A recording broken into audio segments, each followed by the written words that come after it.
names in sport are as recognizable as that of Bobby Hull. Hull was hockey's golden jet, the Hall of Famer whose skates sliced the ice with more speed and power than anyone who came before him. He was the greatest left wing to play the game, and he set the slap shot standard. Now the golden Brett has come along. He is Brett Hull, Bobby's 25-year-old son, and the season's leading goal scorer. Brett Hull has surpassed the milestone of 65 goals for the season, and he's headed for headlines in the NHL history books. Number 65. Brett Hull follows his father as a favorite of hockey fans, but although Brett chose his father's profession, his game is all his own. Brett Hull, right wing for the St. Louis Blues, joins us now to talk about this incredible season. Welcome. Thank you very much. It has been one incredible season. Yes, it's been, you know, you can almost say a dream come true. You know, you grow up, you know, watching my father play, and it's something you want to emulate your father all the time, and it's, you know, it's a privilege to be able to get that chance. Yeah. Was it there, this sense of wanting to emulate? Well, it always was, you know, knowing how great he was. It's just natural to grow up wanting to be that good or even to surpass what he's done. Yeah, but he wasn't, this is what I read, and you tell me whether it's right, wasn't the influence that I might have imagined, because he split from your mother, yeah, and therefore he was away.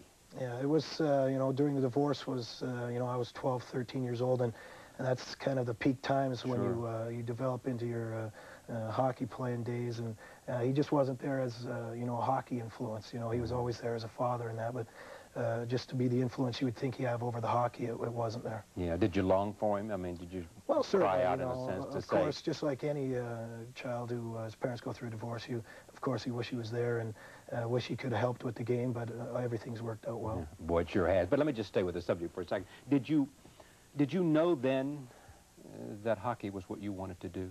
I really didn't. You know, I played the game because I enjoyed playing it, and all my friends played the game, and it's something, it wasn't expected, but it's something you did just growing up in Canada. And when I was 18, I quit hockey, having nowhere to play, and you know, so it wasn't something that I always wanted to do, and something I aspired to do. Nowhere to play.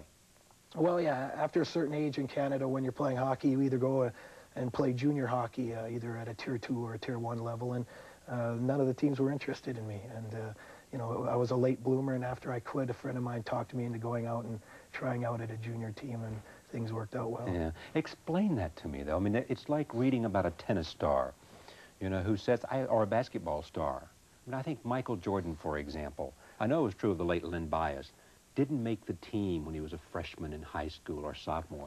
He was growing, he was coming of age, he was a late bloomer, and then all of a sudden, you know, the gifts come, or it all comes to fore. What happened with you? The potential is there. It's just, you know, you're growing up, you just, you know, when you're young, it's just not there, and you're never really at the top of your team, and you're always in the middle of the pack, just struggling to, you know, keep up with the other guys. And that's, there was years where I was in the top, and then there'd be years where I wasn't, and it just seemed that at the peak years when you need to be up at the top and to go on further, it just wasn't there, and so I had really no place to go. And you know, it just happened that a friend of mine a year later, after I had quit, was going up to a junior team to try out, and he asked me if I wanted to go, and I said, you know, what the heck, you might as well give it a shot, and things just started to bloom from there. Yeah.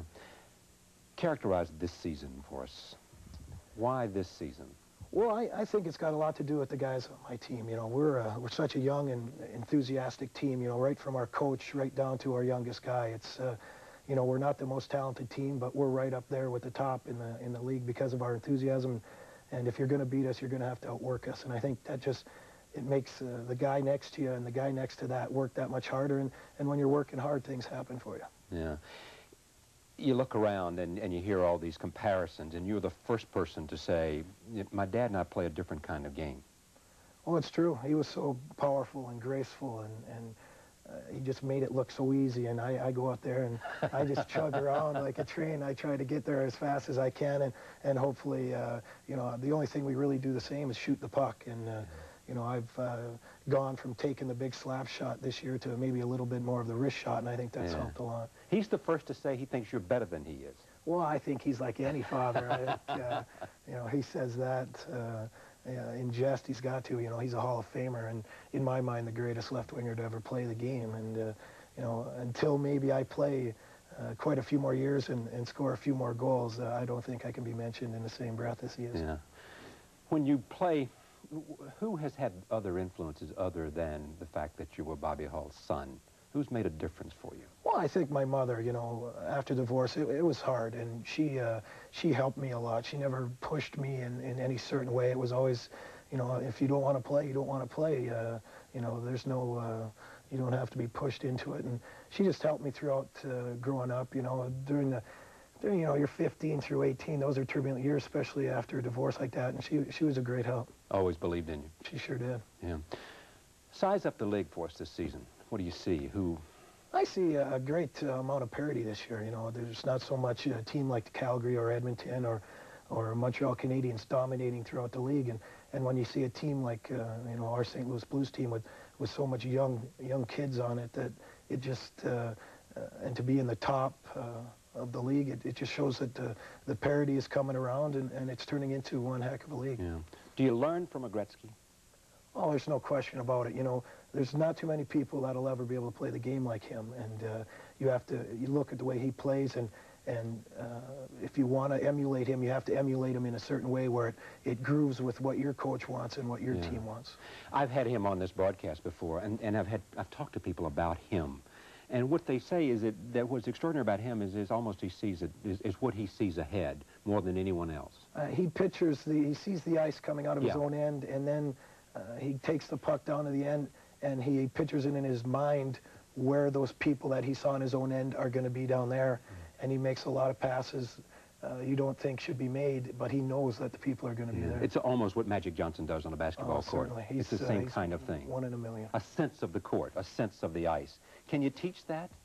No, you can't. You're born with it or not? You can teach skating and stick handling and shooting, but you can't teach the basics of the game. You've got to have a sense of the game, and when your sense is that much greater that he has than everyone else's, that's why he's such a great player. Yeah. Brett Hull is here, and we'll talk more about hockey 1990. Stay with us. Night Watch continues from Washington.